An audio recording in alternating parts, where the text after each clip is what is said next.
What brilliant presentations all three of you did. And I'm going to, I've taken frantic notes, and there were all sorts of directions I thought I could take it with in terms of kicking off any questions. But I thought actually what I'm going to do, because I described this event as a call to arms when I introduced it this morning, and I said, ask not what digital preservation can do for you, but what you can do for digital preservation. So I guess you weren't here for the morning session, George, but you did get to hear the afternoon. So having listened to all of the things that people have said today, I'd like to ask each of you what it is that you bring to the table and what you think we might do next. And I'll give you some leads, because that's obviously a big question. So William, I'm going to start with you. And we've been talking about this for a while, and I know that probably of all the people in the room, digital preservation is closest to your heart. You live, eat and breathe it, don't you? And in terms of thinking specifically about complex digital media, virtual reality, you have been muttering darkly about the potential of maybe doing an iPres report. And you didn't you didn't mention that in your presentation? I mean, you're right. So walk back. So one of the things that the coalition does, and one of the things the coalition does because its members ask us to do, is a series called the Technology Watch Reports. The Technology Watch Reports, there's maybe 20, 25 in the set. And they cover the themes that our members have asked us specifically to get advanced research on. And you end up with 30 to 50 pages, kind of clear, crisp guidance, recommendation about standards. You'll get something in there about emerging work, kind of future horizon scanning. And we commission that. We commission that from an expert. We get the best experts we can with the biggest ladders and the most powerful binoculars to see what's coming towards us and help us all prepare for that, So there's an open question in my mind as to whether or not we should be commissioning a Tech Watch report around the topics that are being in play today. Now, there's 2 or 3 strands to that. It seems to me that there's probably 2 or 3 Technology Watch reports if you really were to sort of drill into it. There's a set of questions around VR, and the VR questions, to my mind, interconnect also with things that are happening in orthogonal sectors. So we hear a great deal from architecture about building information management. We hear a great deal from engineers around the kind of the requirements that they have in terms of virtual reality. And we hear from the heritage sector. We hear from archaeology in particular about photogrammetric surveys. So there's a bunch of interconnected fields that we could bring together, and potentially 2 or 3 different reports that could come out. Software preservation might be another issue. Software preservation is core to a lot of the things we've been talking about today. Software preservation is an issue for reproducible science. So the UK Research and Innovation, UKRI people are very interested in that, and we've got work in hand there already. I'm not at this point saying that's something we would definitely do, but if I think people feel that would be useful, it's the kind of thing that the DPC is engineered to deliver. So, that seems an obvious thing for us to potentially take on. And we're members here in the university. University of the Arts. So we just ask. Is a member. I don't want to pick on anyone, but there is a relevant subcommittee, which is the editorial board, the research subcommittee. So, let's table that to the next subcommittee meeting and see what many other requests, of course it would then compete against. Thanks, William. And yes, we talked via Skype when we were preparing for this event. And one of the things we were talking about is that you're really well meshed in with other people who are doing interesting things in this field. So not just in the Institute of Sound and Vision. And I know I've read a white paper that's come from your organisation and a number of case studies that have been produced. And I know that you're talking, well, not necessarily you specifically, but you and your colleagues are talking to colleagues in the United States and Australia. So I suppose I'm interested, but what seems to have come out really strongly from today is that piecemeal, we're making lots of tiny little steps that if we were able to stitch them together might start to look like something really interesting. And so I'm wondering, how do we hook in with that international picture? How do we, take what's happening in the UK with what's happening in Europe and beyond? Yeah, that's a really good question. I think, because we're, and some of us are larger institutions, I think we have the luxury of bringing in people, like, for instance, we had someone doing an internship. She wasn't an intern, she was great, from Acme in Australia, and she brought her knowledge to the table and did some basically a temporary embedded researchership in our institution around VR, and came up with a great report that kind of gave us that initial overview of like what's happening here, and so we can build on that. And I think one of the challenges is that it's not so much about just understanding VR, it's bringing together all the different strands, because like you said, there is a software preservation, which we're just starting up a project in collaboration with the Network of Digital Heritage, which is basically how heritage is organized in the Netherlands. We have 5 big nodal organizations, I guess you could say, that sort of serve the smaller institutions in the country, and they're all sort of organized around a particular medium type. So of course, we're audiovisual, but then there's the National Archives that are about archives, and then there's the Royal Library about newspapers and books mostly. But we have this really good collaboration because we're a relatively small country. It's doable, and so we start a lot of projects together. And in this particular case, I'm going to start a project on software preservation in which we bring together people from architecture that are archiving architecture, people from the arts, so Lima, I mentioned them earlier, and we're also looking at academic software, research software. And getting them involved. And so I think that project could deliver a huge amount of knowledge that could be relevant to VR. It's just about connecting those dots. Yeah, so I'm not sure whether just Googling on VR best practices kind of thing is going to give you the best results. I really think it's a case of keep doing what you're doing and relate all those things back to VR. Thank you. So, George, it's clear like that there were all these logos that kept appearing in your presentation, which relate to people that we've already heard from today. So it's obvious that DCMS is funneling money through a whole bunch of different streams to support work in new media.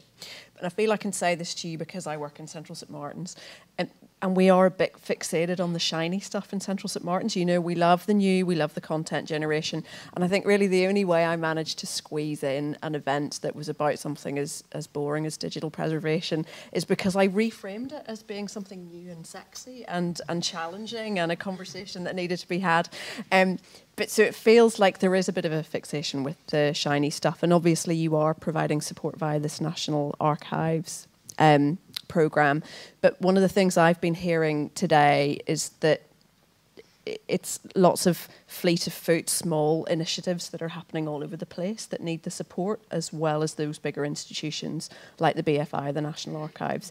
And I wonder, is there any way that there could be support for the less shiny projects, so the labour-intensive, resource-intensive case study analysis, to try and do what William was describing, which is to get in there at the start rather than leaving it to the end when it becomes much more complex and problematic? Yeah, I think one of the interesting things that I was trying to draw out when I was talking about our VR investment is kind of, when it comes to investment, we're also in the R&D stage as well. I mean, it's a new market for us, and kind of investing in that is kind of, you know, the knee-jerk reaction is kind of growth, jobs, etc., and things like that. But part of the reason I'm here today is to kind of hear the messaging about kind of what's more widely needed. I do think it's an interesting point about kind of, you know, the institutional funding and not the smaller one. But I think, you know, part of the reason for that institutional funding is so some of that can kind of filter down as well, and especially where there is space to try and break things at that kind of safer level, so that it kind of filters down afterwards. That's really important.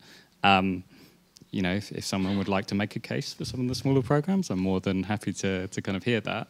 But I think, you know, we're finding our feet as well in this. And I think, you know, if this is a message that you want us to hear, it's something that we'll take on. So.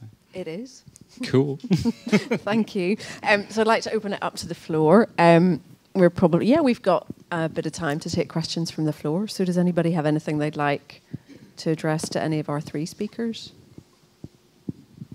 We've got one. I was really glad that, I'm sorry, it's Jess, mentioned sort of where are we in this space. So one of my questions is, for whom are we waiting? There is a lot out there. We are the right sort of organizations. So that's one thing. There is a conundrum, however. All of us from academic and cultural institutions have content out our ears. We don't have funding.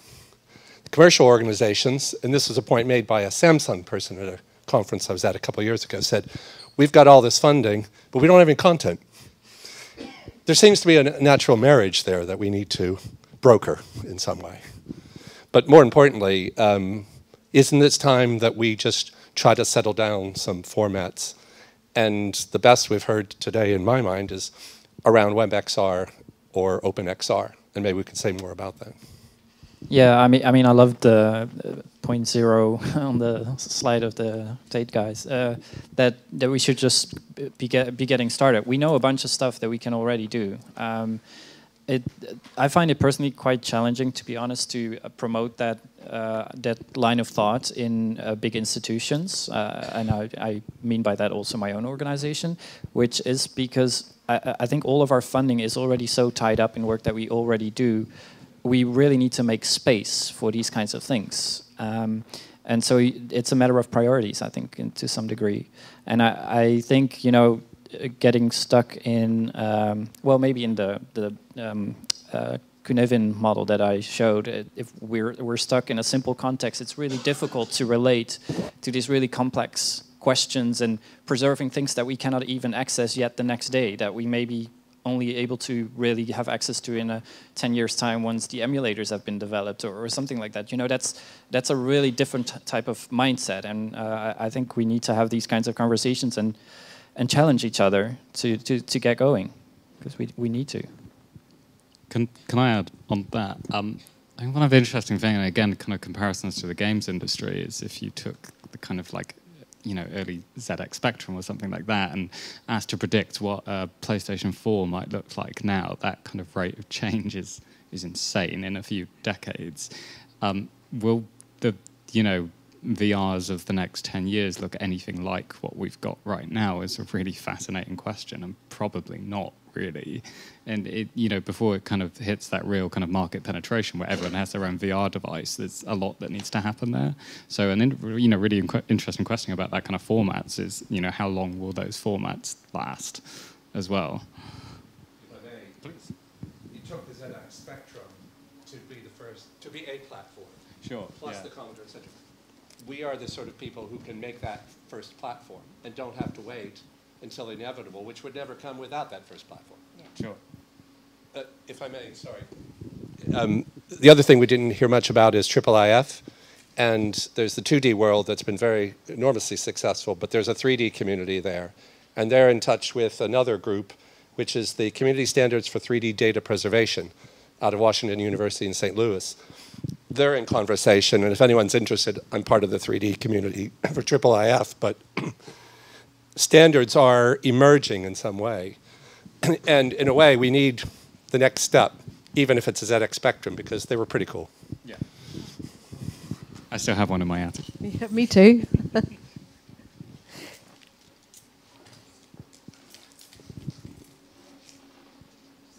Hi, Patrick Tower from the Audience Agency. Just mindful that we're in the middle of creating the Digital Cultural Maturity Index with colleagues at the Space and Culture 24, and just the agony of trying to work out how to represent this in maturity within organisations, given that it can be immersive media in preservation, in interpretation, in the enterprise bits of licensing, and just kind of picking up on that point of the disjunct between non-profit cultural sector and commercial technology and publishing worlds, that there continues to be a kind of disjunct on the leg of the stool that's kind of organisation around rights and around people's. It's not necessarily the detail of, say, the metadata about the rights, although of course that's incredibly important, but just more general commercial kind of awareness of how, with this company that's approaching me, can I negotiate that rights agreement? What are the principles I should be adhering to? There's a kind of commercial and business side to this, which, as well as all of the detail of the technology processes. So was that as a question to be framed to anybody, or was it just a... I suppose it's a question of whether it's the kind of, just reflecting what you were saying, George, about is it just about jobs and money, and how do you balance that with all of the kind of longer social, slightly fuzzier cultural outcomes, which are perhaps just as important? Sure. I mean, the maturity index is actually something we're funding. So, part of that program is to kind of help unearth some of those aspects. And alongside that, we're at the Intellectual Property Office to deliver a series of kind of IP basics and rights understanding around the country, which is something we're kind of thinking about whether we're going to continue at the moment. I think IP rights is, it's a really important part of this equation, because a few people mentioned tech partnerships before, and those can be extremely positive, but they can also be poisoned chalices at the same time. And one of the most important things, I think, from our perspective, is ensuring that people are equipped to kind of make those commercial decisions themselves and kind of invest in that part of that, if that kind of answers your question. Thank you. Thank you. So we've got a question right up at the back, and I think we might make that the last of the day.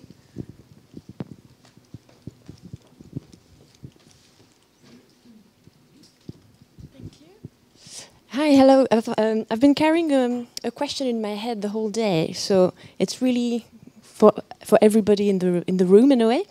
It feels like there's quite a divide between the content and the hardware, and I wanted to ask what is being done about the hardware, because as we all know, we are facing an environmental crisis like there's never been before, and we know what's happened with mobile phones and the dissemination of mobile phones, and there's more and more, and there's the mining of precious materials, plastic waste, planned obsolescence. So is there anything that can be done now to make sure that this is not what VR leads to?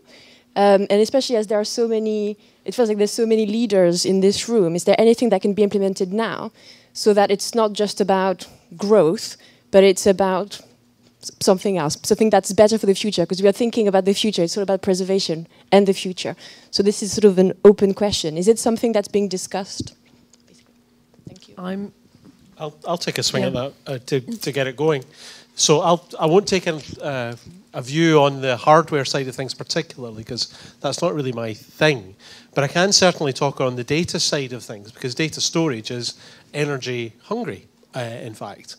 So, and it might sound a strange thing for me to say, because I'm trying to advocate preservation. And advocating preservation implies keeping lots of copies. And keeping copies is therefore energy hungry. And that sounds peculiar, but I kind of flip things on their head again and say a lot of digital preservation is about selecting the material that we really do want to preserve in order that we can then make sensible decisions about disposal. And so there's a kind of part of me that says, if your organization doesn't have a properly put together digital preservation strategy, it's not mature, by the way, it shouldn't even be on the register. But in any case, if your organization doesn't have a digital preservation plan, it has no way of dealing with the carbon footprint that's generated out of its data holdings. So deal with your data, you might come to digital preservation by your desire to have a better environmental impact. But I would strongly encourage organizations to look at the data that they hold, decide the bits they need, and maybe, be happy to put out to the long grass those materials they no longer need, and perhaps on that basis reduce the carbon footprint associated with data retention. That's only one part of your question, though, which was actually more cleverly about the devices and the material aspects of what we're dealing with. And I'm happy to pass the microphone to someone else to answer that part. Well, because my sense is there's very little any of us can do to shift the juggernaut that is the big tech companies, and the reason this is such a Wild West at the minute is because it's seen by a lot of people as being a space where a lot of money is to be made, and that's why there's such a land grab between all the different technology companies at the minute. And I really feel like nobody here on the sofas has got any way of impacting that. Can I briefly disagree again? I mean, it comes to one of the questions that I think I wanted to say out loud. Who should act on this? Yeah, why not us? If not us, who? If not now, when? As you say. So if we're going to act, that's good. if we're going to answer your question, we need to be scaled to the same size of the organizations that we need to deal with. There needs to be a global response that talks to all of those companies in a meaningful way at the same time. That's the difficulty. So how do we do this? We can do this. We can do this through regulation. We can do this through organizations like the European Union, frankly, have helped massively in some of these environmental challenges, or at least are designed, make claims to do that. But for us to have that impact, we need to be scaled to the same size as the kind of corporate providers. And there's a gap right there because, you know, the DPC is good and all, but there are 7 of us and we work hard. So how do we scale ourselves to those kinds of corporations? That's I think, the road we need to travel in order to answer your question in a more meaningful way. And I know that sustainable practice lies at the heart of everything that we're trying to do in Central St Martin. So I suppose I'd like George to finish by asking you, obviously, like Central St Martin's DCMS likes the new and the shiny and the exciting and the things that are going to encourage growth. But when you were writing your digital culture paper, were you thinking sustainability? Was that in the back of your mind as well? I think there's a kind of really interesting tension kind of there, because I guess what you're getting at is the idea of like everyone having their personal VR device, and that's having, that's kind of used at the same rate that currently mobile phones are. I guess, when you create artwork or a piece of culture, your idea is that you want as many people as possible to experience that as well. So there is an inherent tension there, because it's, these things are very effective distribution models, let's face it. So, I think actually what you're speaking to is, a fundamental rethink of kind of everything, not, from the component of technology use to where we experience content and how many people we want to do that. Yeah, I think sustainability is and should be something at the center of everything we do, but I think that kind of argument needs to be made less at me and more at legislators, I think. Thank you. Sorry, only government official in the room, so you have had to field all those kinds of questions. Unelected government official. So I'd like to just wind up with a very few short ruminations, and I had a little chat with somebody from Historic England, and I'm sorry I've met so many people today, I haven't managed to retain your name. But he said, thanks very much. I came here today anticipating that you were going to help solve my problem, and all you've done is made me realise that it's much bigger than I ever thought it was. Sorry, that kind of happened to me too today, but what have we learned in the room? Well, we've learned that we've got to start somewhere. We've got to collect something, and why wouldn't we start collecting something now? We've learned that the old boundaries are no longer really applicable, so these new technologies seem to work across those traditional cultural divides. So we've heard about art, we've heard about games, we've heard about film, we've heard about theatre, and it feels like maybe now there is a moment for us to be stepping out of those cultural silos and working more closely together as our practices somehow converge. We've also heard that traditional curatorial models aren't enough. I think a lot of curatorial practice has developed to deal with large numbers of stuff that is basically the same. And what we're dealing with when we're working with complex new media is that everything is a case study, everything is unique. So we're going to have to really challenge those traditional models, and that is going to be resource intensive, particularly smaller organisations like us who can't have a dedicated digital specialist in the room. It's going to be really hard for us to get the resources to deal with things on a case-by-case basis, and I guess there's a limit to the number of times that people like Tate can step out and help people like us. But as I think was really eloquently put by Melanie from the V&A, everything starts with a conversation. So we know that there are lots and lots of experts and organisations and networks who are starting to think about addressing this. And I think there's a lot that we can do with sharing. So sharing research, sharing resources, even something as simple as the Tate doing this piece of research and offering to share their questionnaire that they're going to be implementing with artists, I think can be really, really helpful. I think something I'm really mindful that we didn't achieve today to the extent that I was hoping that when I first sort of conceived this event, I really, really wanted there to be more space for us to be having a conversation with industry. So I was hoping that we might be able to have people from Facebook and Google and some of the other organisations who are spending a lot of money on this in the room. And in the end, we didn't, we had a day and very limited resources. And so Saul Rogers, who is the head of Immerse UK, kind of wound up speaking for industry as a whole. But I think better links with industry, more conversations between industry and people like us, I think could be really helpful. Standardisation, it's a vexed issue. Is it too soon? Should we force it? What kind of impact is that going to have on the makers? But it's something that has to be on the table, and it's something that we have to be thinking about. And really networks. I love people, and that's why I bothered to organise an event like today, because I think if you get the right people in the right place at the right time having a conversation, you can really start to make things happen. So thank you so much to everybody who spoke, and thank you to everybody in the audience.